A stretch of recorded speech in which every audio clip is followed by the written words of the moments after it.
घर के मंदिर में जलने वाले दीपक और घंटी को रोज धोने वालों हो जाओ सावधान, वरना पूरा घर हो जाएगा बर्बाद। श्री शिवाय नमस्तुभ्यम। महाराज, कई बार हम अपने पूजा मंदिर में रखी घंटी, देवी देवताओं की मूर्तियां और जलते हुए दीपक के साथ जाने अनजाने में कुछ ऐसी गलतियां कर बैठते हैं जिसके कारण घर में बरकत पूरी तरह रुक जाती है, खुशियां घर से चली जाती हैं और गरीबी आपके घर की दहलीज पर ऐसे कदम जमा लेती है कि चाहकर भी पीछे नहीं हटती। तो महाराज, हो सकता है कि आप भी अनजाने में वही गलतियां दोहरा रहे हो, इसीलिए आपके पास धन टिक ही नहीं पा रहा है, घर में हमेशा अशांति का माहौल बना रहता है। तो इन सभी समस्याओं से मुक्ति के लिए आज के इस वीडियो में हम आपको पूजा मंदिर से जुड़ी रहस्यपूर्ण और महत्वपूर्ण जानकारी देने वाले हैं।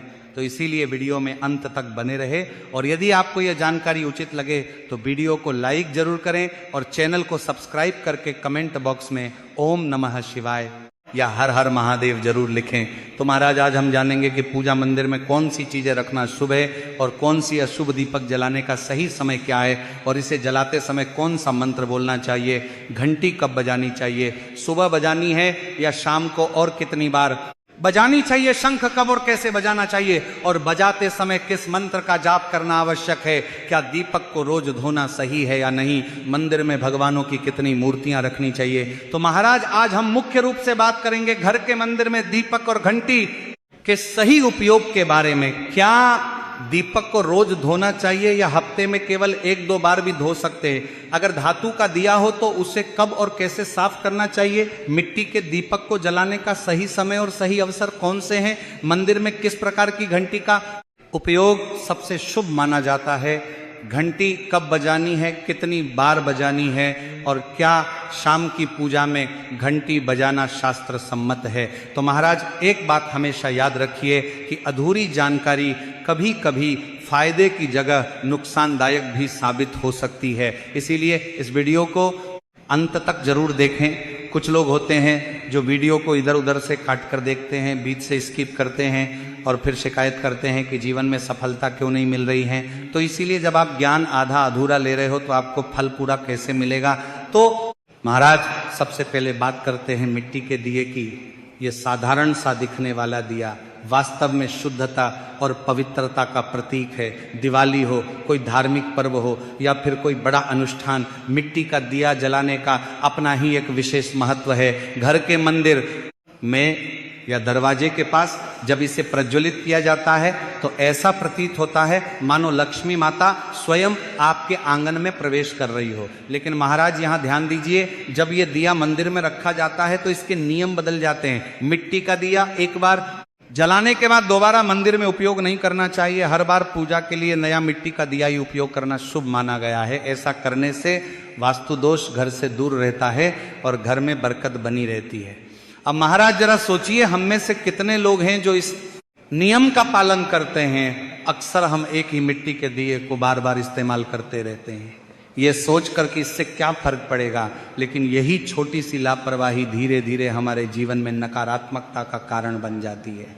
शास्त्रों में कहा गया है कि जो वस्तु एक बार अग्नि और पूजा में उपयोग हो चुकी हो उसकी ऊर्जा बदल जाती है, इसलिए उसे बार बार उपयोग करना उचित नहीं माना गया है। इसीलिए जब भी आप विशेष पूजा करें, त्योहार हो या कोई व्रत हो, तो नए मिट्टी के दीपक का ही उपयोग करें। इससे आपके घर में शुद्धता और सकारात्मक ऊर्जा का संचार बना रहेगा। अब महाराज, बात करते हैं धातु के दिए की, क्योंकि आजकल अधिकतर घरों में पीतल या तांबे के दिए का ही उपयोग किया जाता है।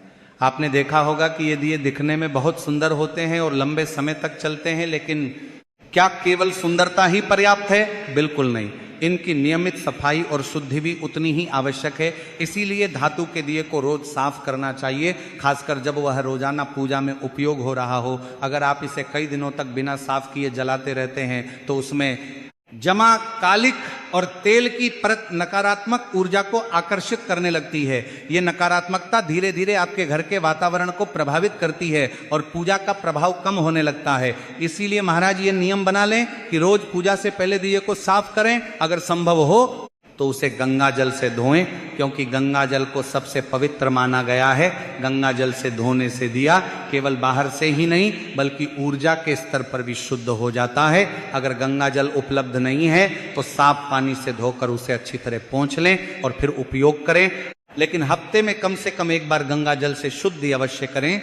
इससे आपके पूजा स्थल में सकारात्मक ऊर्जा का प्रवाह बना रहेगा और आपकी पूजा का प्रभाव कई गुना बढ़ जाएगा। अब महाराज एक और महत्वपूर्ण बात जो अक्सर लोग नजरअंदाज कर देते हैं वह है दिए की बत्ती।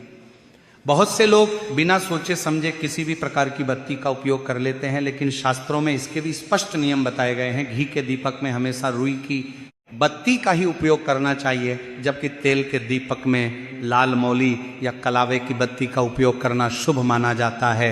रुई की बत्ती से निकलने वाली लौ स्थिर और शांत होती है, जो मन को एकाग्र करने में मदद करती है। वहीं मौली की बत्ती से वातावरण में एक विशेष प्रकार की ऊर्जा उत्पन्न होती है, जो नकारात्मक शक्तियों को दूर रखने में सहायक होती है। और महाराज ध्यान दीजिए, एक और गूढ़ बात, कभी भी एक ही स्थान पर घी और तेल का दीपक बहुत पास पास नहीं जलाना चाहिए। दोनों की प्रकृति अलग होती है और उनकी ऊर्जा भी अलग होती है। अगर इन्हें गलत तरीके से एक साथ रखा जाए तो ऊर्जा का संतुलन बिगड़ सकता है। इसलिए यदि आप दोनों दीपक जला रहे हैं तो उनके बीच थोड़ा अंतर अवश्य रखें। इससे आपके पूजा स्थल की ऊर्जा संतुलित बनी रहेगी और आपको अधिक सकारात्मक परिणाम प्राप्त होंगे। अब महाराज बात करते हैं दीपक जलाने के सही समय। तो महाराज दीपक कभी भी किसी भी समय नहीं जलाना चाहिए, इसका भी एक निश्चित समय होता है। सबसे शुभ समय होता है ब्रह्म मुहूर्त या सूर्योदय का समय, जब वातावरण सबसे अधिक शुद्ध और शांत होता है। उस समय दीपक जलाने से आपके पूरे दिन पर सकारात्मक प्रभाव पड़ता है। दूसरा समय होता है शाम का, जब सूर्य अस्त होने लगता है और गोधूली बेला होती है। इस समय दीपक जलाना अत्यंत शुभ माना जाता है, क्योंकि यह अंधकार को दूर करने का प्रतीक है। अब महाराज हम बात करते हैं घर के मंदिर की घंटी से जुड़े उन रहस्यों की, जिनके बारे में बहुत कम लोग सही जानकारी रखते हैं और अनजाने में ऐसी गलतियां कर बैठते हैं जिनका प्रभाव उनके पूरे जीवन पर पड़ता है। तो महाराज सबसे पहली बात यह समझ लीजिए कि घंटी को कभी भी इधर उधर कहीं भी नहीं रखना चाहिए। बहुत से लोग घंटी को ऐसे ही किसी कोने में रख देते हैं या मंदिर से दूर रख देते हैं, जो कि बिल्कुल गलत है। घंटी का स्थान हमेशा पूजा स्थल के पास या मंदिर के प्रवेश द्वार पर होना चाहिए, ताकि उसकी ध्वनि पूरे स्थान में समान रूप से फैल सके। और एक बहुत महत्वपूर्ण बात, घंटी को कभी भी दक्षिण दिशा में नहीं रखना चाहिए, क्योंकि शास्त्रों में दक्षिण दिशा को यम की दिशा माना गया है और वहां घंटी रखने से पूजा का प्रभाव कम हो सकता है। इसलिए हमेशा ध्यान रखें कि घंटी का स्थान सही दिशा में हो, ताकि आपकी पूजा का पूरा फल आपको प्राप्त हो सके। अब महाराज बात करते हैं कि किस प्रकार की घंटी सबसे शुभ मानी जाती है। तो महाराज पीतल की घंटी को सबसे अधिक पवित्र और प्रभावशाली माना गया है, क्योंकि पीतल में एक विशेष प्रकार की ध्वनि उत्पन्न करने की क्षमता होती है, जो वातावरण को तुरंत शुद्ध कर देती है। विशेष रूप से जिस घंटी पर गरुड़ की आकृति बनी होती है उसे अत्यंत शुभ माना गया है। इसे गरुड़ घंटी कहा जाता है और माना जाता है कि इसकी ध्वनि से भगवान विष्णु की कृपा शीघ्र प्राप्त होती है और घर में सुख समृद्धि बनी रहती है। अब एक सबसे महत्वपूर्ण प्रश्न आता है कि घंटी कब और कितनी बार बजानी चाहिए, क्योंकि महाराज बहुत से लोग बिना सोचे समझे घंटी को बार बार बजाते रहते हैं या बहुत जोर जोर से बजाते हैं, जो कि बिल्कुल गलत है। शास्त्रों के अनुसार पूजा के दौरान घंटी को मर्यादा में रहकर ही बजाना चाहिए। जब आप पूजा प्रारंभ करें तो 3 बार धीरे और स्पष्ट ध्वनि के साथ घंटी बजाएं। इसी के साथ जब आप भगवान को भोग अर्पित करते हैं तब घंटी को 5 बार बजाना शुभ माना जाता है। ऐसा करने से यह संकेत जाता है कि आप भगवान को भोग समर्पित कर रहे हैं और आपकी भावना उन तक शीघ्र पहुंचती है। लेकिन ध्यान रखें कि घंटी को लगातार बजाते रहना या बहुत तेज आवाज में बजाना उचित नहीं है, क्योंकि इससे मन विचलित हो सकता है और पूजा में एकाग्रता भंग हो जाती है। अब महाराज एक बहुत ही महत्वपूर्ण और अक्सर पूछे जाने वाला प्रश्न यह है कि क्या शाम की पूजा में घंटी बजाना सही है या नहीं, क्योंकि कुछ परंपराओं और मतों के अनुसार शाम के समय घंटी बजाना उचित नहीं माना जाता, क्योंकि यह समय देवताओं के विश्राम का समय माना गया है। इसलिए सुबह के समय घंटी बजाना अधिक शुभ और प्रभावशाली माना गया है। हालांकि कुछ लोग शाम को भी आरती के समय हल्के स्वर में घंटी बजाते हैं। अब महाराज एक और बात जो बहुत कम लोग जानते हैं वह यह है कि घंटी को हमेशा दाहिने हाथ से ही बजाना चाहिए। बाएं हाथ से घंटी बजाना अशुभ माना जाता है और इससे पूजा का प्रभाव कम हो सकता है। इसी के साथ महाराज जब भी आप किसी मंदिर में जाएं तो प्रवेश करते समय ही घंटी बजाएं, बाहर निकलते समय घंटी बजाने की आवश्यकता नहीं होती है। बहुत से लोग जाते समय भी घंटी बजाते हैं जो कि सही नहीं माना गया है। घंटी बजाने का अर्थ है कि आपने भगवान के दरबार में प्रवेश कर लिया है और अपनी उपस्थिति का संकेत दे दिया है।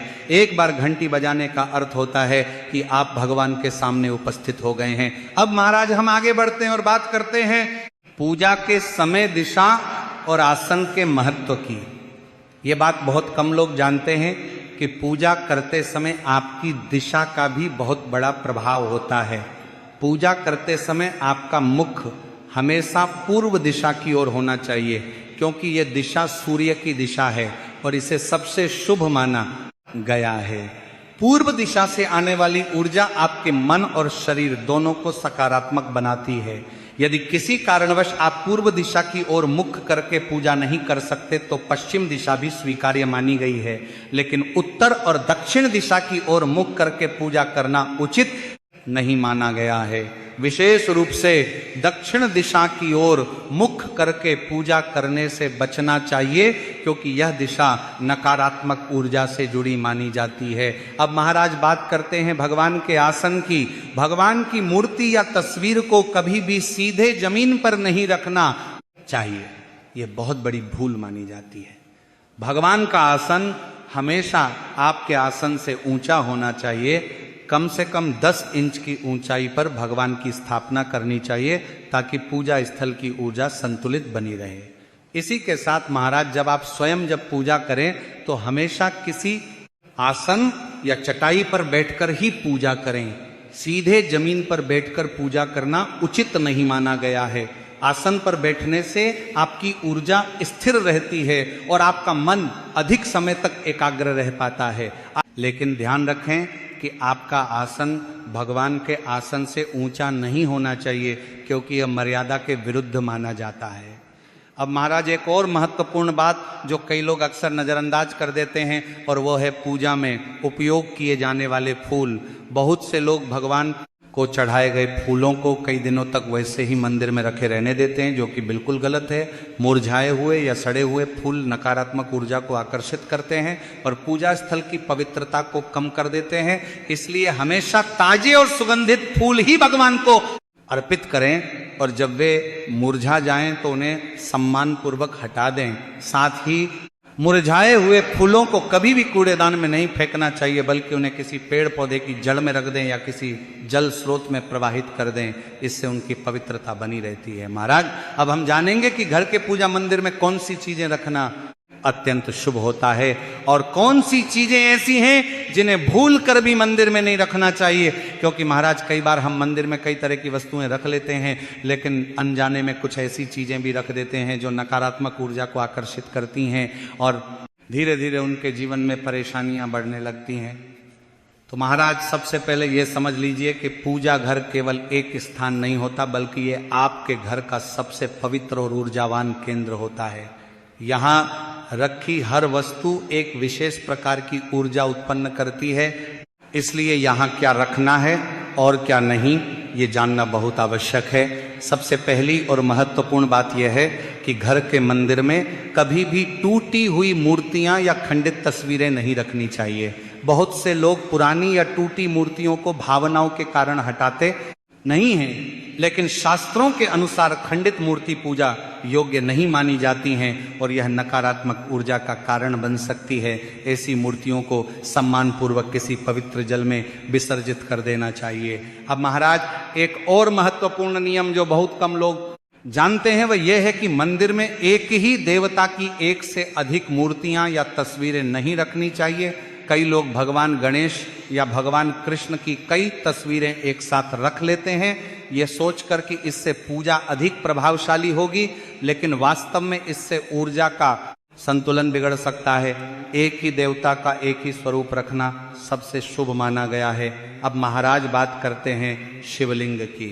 घर में शिवलिंग रखना अत्यंत पवित्र माना जाता है, लेकिन इसके भी कुछ विशेष नियम होते हैं। शिवलिंग को हमेशा उत्तर या पूर्व दिशा में स्थापित करना चाहिए और उसकी जलहरी का मुख उत्तर दिशा की ओर होना चाहिए। शिवलिंग को कभी भी गंदे या शोरगुल वाले स्थान पर नहीं रखना चाहिए, क्योंकि इससे उसकी पवित्रता प्रभावित होती है। यदि आप शिवलिंग की नियमित पूजा नहीं कर सकते तो उसे घर में स्थापित करने से बचना चाहिए, क्योंकि शिवलिंग की सेवा और नियमों का पालन करना आवश्यक होता है। अब महाराज एक और महत्वपूर्ण वस्तु है शंख और गोमती चक्र। शंख को भगवान विष्णु का प्रतीक माना जाता है और इसे घर में रखना अत्यंत शुभ होता है। शंख में भरा हुआ जल वातावरण को शुद्ध करता है और सकारात्मक ऊर्जा का संचार करता है। लेकिन ध्यान रखें, शंख को हमेशा साफ रखें और उसमें भरा जल रोज बदलें। गंदा या रोका हुआ जल नकारात्मकता को बढ़ा सकता है। अब महाराज बात करते हैं मंदिर की सफाई की। बहुत से लोग केवल पूजा करने पर ध्यान देते हैं, लेकिन सफाई को नजरअंदाज कर देते हैं, जबकि यह सबसे महत्वपूर्ण बातों में से एक है। पूजा स्थान को हमेशा साफ सुथरा और व्यवस्थित रखना चाहिए। वहां धूल, मिट्टी या बिखरी हुई वस्तुएं नहीं होनी चाहिए, क्योंकि इससे नकारात्मक ऊर्जा का प्रवाह बढ़ता है और मन भी एकाग्र नहीं रह पाता। अब महाराज एक और अत्यंत महत्वपूर्ण बात जो अक्सर लोग नजरअंदाज कर देते हैं, वह है पूजा घर का स्थान। पूजा घर हमेशा घर के शांत और पवित्र कोने में होना चाहिए। सबसे शुभ स्थान ईशान कोण यानी उत्तर पूर्व दिशा मानी जाती है, क्योंकि यह दिशा सकारात्मक ऊर्जा का केंद्र होती है। यदि संभव हो तो मंदिर को इसी दिशा में स्थापित करें। घर की सीढ़ियों के नीचे या बिल्कुल पास मंदिर बनाना अशुभ माना जाता है, क्योंकि वहां लगातार आवाज और हलचल बनी रहती है, जिससे पूजा की ऊर्जा प्रभावित होती है। इसी प्रकार रसोई या बाथरूम के बिल्कुल पास भी मंदिर नहीं होना चाहिए, क्योंकि वहां की ऊर्जा शुद्ध नहीं मानी जाती है। अब महाराज एक और महत्वपूर्ण नियम जो आपके जीवन को गहराई से प्रभावित करता है, वह है बेडरूम में मंदिर रखना। जहां तक संभव हो पूजा घर को बेडरूम से अलग ही रखें, लेकिन यदि स्थान की कमी के कारण आपको बेडरूम में ही मंदिर रखना पड़ता है तो रात के समय उसे पर्दे से ढक देना चाहिए। इससे मंदिर की पवित्रता बनी रहती है और आपकी नींद और मानसिक शांति पर भी कोई नकारात्मक प्रभाव नहीं पड़ता है। अब महाराज बात करते हैं एक और ऐसी गलती की जो लोग अक्सर कर बैठते हैं, और वह है पूजा स्थान के सामने अनुचित व्यवहार करना। भक्तों, पूजा घर के सामने कभी भी झगड़ा, गुस्सा या अपवित्र व्यवहार नहीं करना चाहिए। यह स्थान केवल भक्ति और शांति के लिए होता है। यदि वहाँ नकारात्मक भाव उत्पन्न होते हैं तो उसका सीधा प्रभाव आपके पूरे घर के वातावरण पर पड़ता है। कई बार लोग अनजाने में मंदिर के पास ही ऊंची आवाज में बात करते हैं या विवाद करते हैं, जिससे वहां की सकारात्मक ऊर्जा नष्ट हो जाती है। इसलिए हमेशा ध्यान रखें कि मंदिर के आसपास का वातावरण शांत और पवित्र बना रहे। अब महाराज एक और विशेष नियम है वस्त्रों का। पूजा करते समय कभी भी काले रंग के कपड़े नहीं पहनने चाहिए, क्योंकि काला रंग नकारात्मकता का प्रतीक माना जाता है। हमेशा हल्के और शुभ रंग के वस्त्र जैसे सफेद, पीला या लाल पहने, जिससे मन में शांति और सकारात्मकता बनी रहे। अब महाराज हम आगे बढ़ते हैं और बात करते हैं उन चीजों की जो पूजा घर में अवश्य होनी चाहिए। सबसे पहले एक स्वच्छ और सुंदर आसन होना चाहिए जहां आप बैठकर पूजा कर सकें। इसके अलावा एक साफ जल का पात्र, एक धूप या अगरबत्ती, एक शुद्ध दीपक और भगवान की मूर्ति या तस्वीर होनी चाहिए। ये मूल चीजें हैं जो हर पूजा घर में होनी ही चाहिए। इसके साथ ही यदि आप चाहें तो तुलसी का पत्ता, चंदन, अक्षत और फूल भी पूजा में शामिल कर सकते हैं। ये सभी चीजें पूजा को पूर्ण बनाती हैं और भगवान की कृपा प्राप्त करने में सहायक होती हैं। तो महाराज ये थी पूजा मंदिर से जुड़ी हुई संपूर्ण जानकारी। यदि आपको ये जानकारी उचित लगी हो तो वीडियो को लाइक करें, चैनल को सब्सक्राइब करें और कमेंट बॉक्स में ओम नमः शिवाय या हर हर महादेव जरूर लिखें। धन्यवाद।